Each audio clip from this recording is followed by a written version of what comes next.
കൊണ്ടുപോകണല്ലേ?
ഒന്ന് ശോഭാ സിറ്റി, മറ്റൊന്ന് ഗുരുവായൂർ അമ്പലത്തിൻ്റെ പരിസരത്താണ് ഇവിടെ ഉള്ളത്.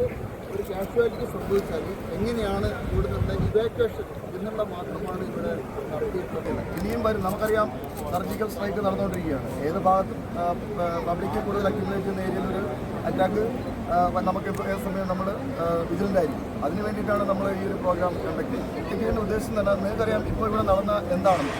ഒരു മോബ് ഇവിടെ അക്യുമുലേറ്റ് ചെയ്യുന്നു, അവിടെ ഒരു എയർ അറ്റാക്ക് ഉണ്ടാകുന്നു, അവിടെ കുറച്ച് പേര് ഇഞ്ചുറി ആയിട്ട് സർവേ ചെയ്തു, കുറേ ആൾക്കാർക്ക് ഇഞ്ചുറി പറ്റാതെ അവർ പരിഭ്രാന്തരായിരിക്കുന്നു. ആ ആൾക്കാരെയും ഇഞ്ചുറി പറ്റിയ ആൾക്കാരെയും ആ ഒരു ഏരിയയിൽ നിന്ന് എങ്ങനെ നമുക്ക് അവിടെ നിന്ന് ഷിഫ്റ്റ് ചെയ്യാം എന്നത് അവർ ഡെമോൺസ്ട്രേഷൻ കാണിച്ചു. അപ്പോൾ അങ്ങനെ ഒരു ഇവിടെ അമ്പലം സംബന്ധിച്ച് നമ്മളെല്ലാവരും കൂടി നമ്മുടെ രാജ്യത്തിൻ്റെ ഒരു അഖണ്ഡതയ്ക്ക് വേണ്ടിയിട്ടുള്ള ഈ സർജിക്കൽ സ്ട്രൈക്കിൽ ഒപ്പം നിന്ന് രാജ്യത്ത് ഒരു സ്ഥലത്തൊരു പോറൽ പോലും ഇല്ലാതെ നമുക്ക് ശ്രദ്ധിക്കാനായിട്ട്